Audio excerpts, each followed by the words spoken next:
नमस्कार, प्रदेश एक्सप्रेस में आपका स्वागत है। मैं हूं आपके साथ अंकिता और आइए अब खबरें देखते हैं विस्तार से। मध्य प्रदेश के अधिकांश हिस्सों में तापमान में मामूली वृद्धि से नए साल के पहले दिन लोगों को कड़ाके की ठंड से कुछ राहत मिली। मध्य प्रदेश का अधिकांश भाग पिछले कुछ दिनों से कड़ाके की ठंड की चपेट में था। राज्य में सबसे कम तापमान ग्वालियर में 4.8 डिग्री सेल्सियस दर्ज किया गया, जबकि दतिया में न्यूनतम तापमान 5.2 डिग्री सेल्सियस रहा।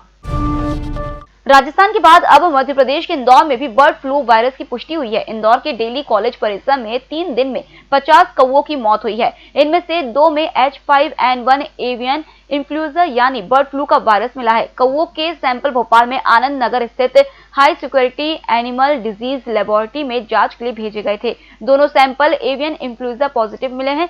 पशु चिकित्सा विभाग के डायरेक्टर डॉक्टर R.K. रोकड़े ने बताया कि सभी जिलों को अलर्ट कर दिया गया है।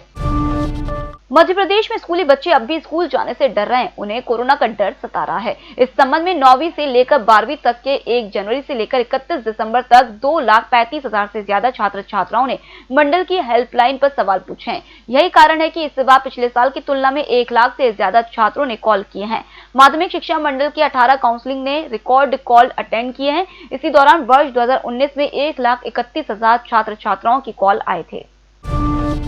मध्य प्रदेश देश का एकमात्र ऐसा राज्य है जहां कोरोना संक्रमण रोकने के लिए लगाए गए लॉकडाउन के बावजूद पिछले 7 महीने में से 6 बार जीएसटी कलेक्शन बढ़ा। जून से दिसंबर के बीच राज्य के टैक्स कलेक्शन में 7.11% की बढ़ोतरी हुई। 2019 में जून से दिसंबर के दौरान कुल टैक्स संग्रह 15,776 करोड़ रुपए था, जो इस बार इसी अवधि में 16,899 करोड़ रहा है। टैक्स लॉ बार एसोसिएशन के अध्यक्ष एश कृष्णन ने बताया कि संकट काल में यह बढ़ोतरी काफी अहम है। सरकार ने वित्तीय वर्ष 2020-21 के लिए 16,111 करोड़ रुपए के राज्य जीएसटी संग्रह का अनुमान लगाया था। लॉकडाउन के दौरान पोषण आहार की गड़बड़ी के आरोप में सस्पेंड हुई 2 अफसरों की सिर्फ इसलिए बहाली हो गई क्योंकि सस्पेंड होने के 90 दिन के भीतर महिला एवं बाल विकास विभाग उन्हें चार्जशीट जारी नहीं कर पाया। इसके पीछे बड़ा कारण सामने आया है कि चार्जशीट जारी करने से पहले अनुमोदन के लिए फाइल विभाग की मंत्री इमरती देवी के पास भेजी गई थी, जो 50 दिन बाद लौटी। तब तक 90 दिन का समय बीत गया। फाइल 29 अक्टूबर को मंत्री के पास भेजी गई थी, जो 18 दिसंबर को लौटी। अब विभाग कह रहा है कि नए सिरे से कार्रवाई की जा सकती है। भोपाल आरटीओ में 2019 के मुकाबले 2020 में ज्यादा महंगी और लग्जरी गाड़ियां रजिस्टर्ड हुई हैं। 5 लाख और 10 लाख रुपए के बीच की कीमत वाली गाड़ियां भी काफी संख्या में रजिस्टर्ड हुई।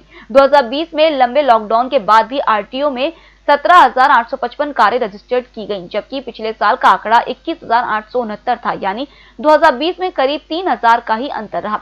मोटरसाइकिल की बात करें तो 2019 में 77,284 रजिस्टर्ड हुई थी, जबकि 2020 के आखिरी तक 49,884 के रजिस्ट्रेशन हुए। वर्ष 2019 और 2020 के दौरान जनवरी से दिसंबर तक आरटीओ भोपाल में रजिस्टर्ड वाहनों की जानकारी लेने पर पता चला कि लग्जरी और सरकार को ज्यादा टैक्स देने वाली गाड़ियां 2020 के दौरान ज्यादा आरटीओ में रजिस्टर्ड की गई, जबकि आधे से ज्यादा साल के दौरान कोविड संक्रमण का दौर लगातार चलता रहा।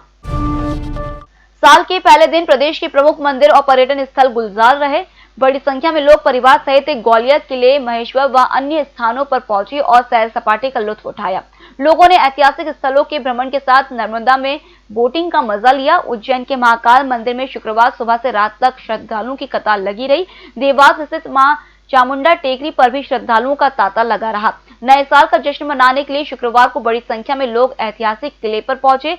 एएसआई और राज्य पुरातत्व विभाग के अंतर्गत आने वाली ऐतिहासिक विरासत देखने के लिए करीब 2,000 टिकट खरीदे गए।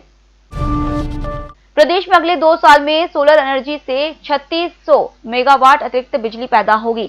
2021 में प्रदेश में 6 बड़े सोलर पार्क शुरू होने जा रहे हैं, जिन्हें पिछले 6 माह के भीतर केंद्र से मंजूरी मिल चुकी है। 2022 के अंत तक इन्हें पूरा करने का टारगेट है।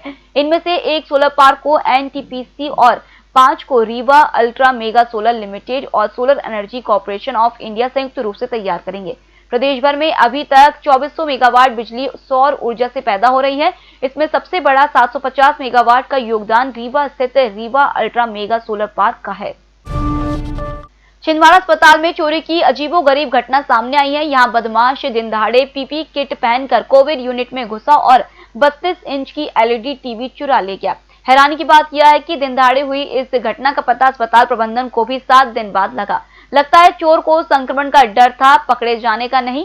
अस्पताल की सिविल सर्जन पी गोगिया के मुताबिक 31 दिसंबर को अस्पताल प्रबंधक कोरोना वार्ड का मुआयना करने पहुंचे। यहां मरीजों के मनोरंजन के लिए लगा एलईडी टीवी गायब दिखा। स्टाफ से पूछा तो संतोषजनक जवाब नहीं मिला। इसके बाद लगातार 7 दिनों के सीसीटीवी फुटेज खंगाले गए। फिलहाल इस बुलेटिन में इतना ही। आप बने रहिए EMS टीवी के साथ। नमस्कार।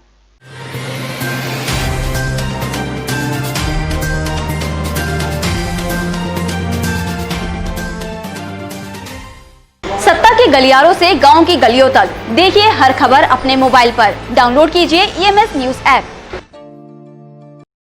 निष्पक्ष, निर्भीक और विश्वसनीय खबरें देखें सिर्फ EMS टीवी पर। डाउनलोड करें EMS न्यूज ऐप।